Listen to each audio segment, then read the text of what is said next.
আসসালামু আলাইকুম ওয়া রাহমাতুল্লাহি তাআলা ওয়া বারাকাতুহু।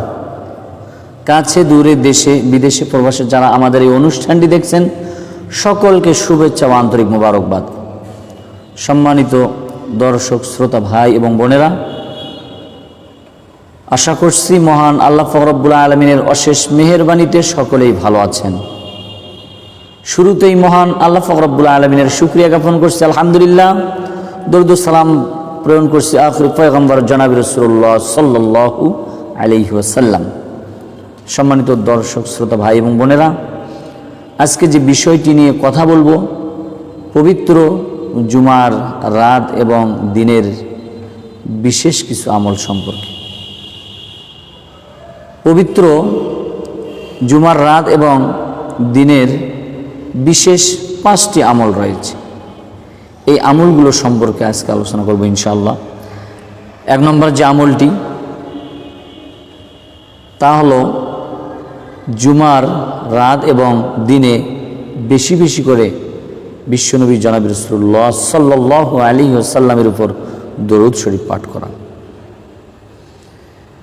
হাদিস শরীফে এসেছে, যদি কোনো ব্যক্তি বিশ্বনবীর প্রতি একবার দরুদ শরীফ পাঠ করেন, ওই ব্যক্তির আমলনামায় মহান আল্লাহ পাক রব্বুল আলামিন 10টি নেকি দান করেন। সুবহানাল্লাহ। অপর আর হাদিসে এসেছে, যদি কোনো ব্যক্তি বিশ্বনবীর প্রতি একবার দরুদ শরীফ পাঠ করেন, ওই ব্যক্তির 10টি গুনাহ আল্লাহ তাআলা মাফ করে দেন। সুবহানাল্লাহ। পৃথিবীতে ওই ব্যক্তি কৃপণ, পৃথিবীতে ওই ব্যক্তি বখিল যে রাসূলের প্রতি দরুদ শরীফ পাঠ না করে। রাসূল বলেছেন, ফাকাদ নাজিআত তরিকাল জান্নাত, যে ব্যক্তিটা আমার প্রতি দরুদ শরীফ পাঠ না করলো, সে যেন জান্নাতের রাস্তাটা, পথটা ভুলে গেল। নাউযুবিল্লাহি মিন যালিক। সম্মানিত দর্শক শ্রোতা ভাই এবং বোনেরা, বেশি বেশি করে আমরা দরুদ শরীফ পাঠ করব। 2 নম্বর যে আমলটি, তা হলো পবিত্র কোরআনুল কারীমের সূরাতুল কাহাফ। কোনো ব্যক্তি যদি জুমার রাত এবং দিনের মধ্যে সূরাতুল কাহাফ তেলাওয়াত করে, পাঠ করে, আবৃত্তি করে, ওই ব্যক্তিটি হাসরের ময়দানে যখন সে পুনরুত্থান হবে, যে ঘুটঘুটে অন্ধকার ওই ব্যক্তির জন্য নূর হয়ে যাবে, আলো হয়ে যাবে। সুবহানাল্লাহ। সম্মানিত দর্শক শ্রোতা ভাই এবং বোনেরা, সূরাতুল কাহাফের 10টি আয়াত, প্রথম 10টি আয়াত যদি কোনো ব্যক্তি মুখস্থ করে, জুমার রাত এবং দিনের মধ্যে এই আমলটুকুন করেন, পাঠ করেন, আবৃত্তি করেন, সে মসিহুদ দাজ্জালের ফিতনা থেকে বেঁচে যাবেন। সুবহানাল্লাহ। যে মসিহুদ দাজ্জাল এর ফিতনা থেকে বেঁচে থাকবেন, মহান আল্লাহ রব্বুল আলামিন তাকে এর ফিতনা থেকে পরিত্রাণ লাভ করবেন। আল্লাহুম্মা ইন্নী আউযু বিকা মিন আযাবিল কবর ওয়া আউযু বিকা মিন আযাবি জাহান্নাম ওয়া আউযু বিকা মিন ফিতনাতিল মাহইয়াই ওয়াল মামাত ওয়া আউযু বিকা মিন ফিতনাতিল মাসিহিদ দাজ্জাল।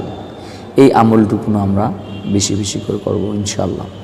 সম্মানিত দর্শক শ্রোতা ভাই এবং বোনেরা, 3 নম্বর যে আমলটি, তা হলো জুমার দিনে অর্থাৎ ফজরের নামাজটা পুরুষদের জন্য, পুরুষদেরকে উদ্দেশ্য করে বলছি, আমরা পুরুষেরা যেন ফজরের নামাজটা জামায়াতের সাথে আদা করি। অন্যান্য দিনও আমরা জামায়াতের সাথে আদা করব ফজরের নামাজ, কারণ হাদিস শরীফে এসেছে, যে ব্যক্তিটি এশার নামাজ জামায়াতের সাথে আদা করলো, সে যেন অর্ধরাত ইবাদত বন্দেগী করলো। সুবহানাল্লাহ। আর যে ব্যক্তিটি ফজরের নামাজ জামায়াতের সাথে আদা করলো, সে যেন গোটা রাত, সারা রাত ইবাদত বন্দেগী করলো। সুবহানাল্লাহ। তো আমরা অবশ্য ফজরের নামাজ জামায়াতের সাথে আদা করবো ইনশাআল্লাহ। সম্মানিত দর্শক শ্রোতা ভাই বোনেরা, 4 নম্বর যে আমলটি, তা হলো জুমার দিনে আমরা জুমার নামাজের আগেই গোসল করব, পবিত্রতা অর্জন করব এবং চেষ্টা করব পায়ে হেঁটে হেঁটে মসজিদে অবস্থান করার জন্য। আর সকলের আগেই আমরা মসজিদে অবস্থান করব এবং ইমামের সামনেই আমরা বসার চেষ্টা করব ইনশাআল্লাহ। পায়ে হেঁটে হেঁটে যদি কোনো ব্যক্তি মসজিদে আসে, হাদিস শরীফে এসেছে যে ব্যক্তিটা পায়ে হেঁটে হেঁটে এক কদম করে হেঁটে হেঁটে মসজিদে আসলো, হাদিস শরীফে এসেছে 1 বছর নফল ইবাদত করলে, তাহাজ্জুদ নামাজ আদা করলে, 1 বছর রাতে তাহাজ্জুদ নামাজ আদা করলে যে সওয়াব হবে, এবং 1 বছর দিনের বেলা রোজা রাখলে যে সওয়াব হবে, তার আমলনামায় সেই সওয়াব দান করা হবে। সুবহানাল্লাহি ওয়া বিহামদিহি। সম্মানিত দর্শক শ্রোতা ভাই এবং বোনেরা, পবিত্র জুমার দিন আমাদের গরিবদের জন্য হজের দিন। 5 নম্বর যে আমলটি তা হলো জুমার দিনে দোয়া কবুলের দিন। জুমার দিনটা দোয়া কবুলের দিন। কিন্তু কখন এই দোয়া কবুল হবে? অনেক আলেম ওলামাগণ, ফকিহগণ, ইসলামিক স্কলাররা তারা বলেছেন যে জুমার দিনের পবিত্র আসরের নামাজের পরে, এই আসরের নামাজের পরে মাগরিবের পূর্ব মুহূর্তে এই যে সময়টুকুন, এই সময়ে যদি কোনো ব্যক্তি আল্লাহ পাক রব্বুল আলামিনের কাছে প্রার্থনা করেন, দোয়া করেন, আল্লাহ পাক রব্বুল আলামিন ওই দোয়াটি কবুল করেন, মঞ্জুর করেন। সুবহানাল্লাহি ওয়া বিহামদিহি। সম্মানিত দর্শক শ্রোতা ভাই এবং বোনেরা, আসুন আমরা এই 5টি আমল আল্লাহ পাক রব্বুল আলামিন আমাদের প্রত্যেককে যেন যথাযথভাবে পুঙ্খানুপুঙ্খানুভাবে পালন করার তৌফিক এনায়েত করেন। আমরা এই আমলগুলো অবশ্য করব। 5টি আমল। 1 নম্বর যে আমলটি হলো বেশি বেশি করে আমরা দরুদ শরীফ পাঠ করব। 2 নম্বর যে আমলটি তা হলো পবিত্র কুরআনুল কারীমের সূরাতুল কাহাফ বেশি বেশি করে তেলাওয়াত করব, পাঠ করব। 3 নম্বর যে আমলটি তা হলো জুমার দিনে ফজরের নামাজটি অবশ্য আমরা জামায়াতের সাথে আদা করব।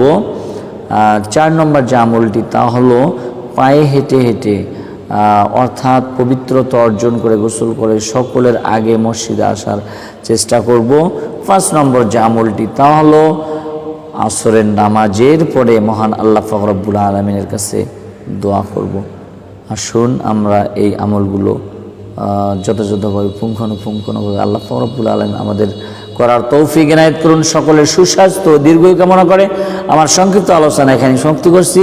ওয়া আখিরু দাওয়ানা আলহামদুলিল্লাহি রাব্বিল আলামিন। আসসালামু আলাইকুম ওয়া রাহমাতুল্লাহি তাআলা ওয়া বারাকাতুহু।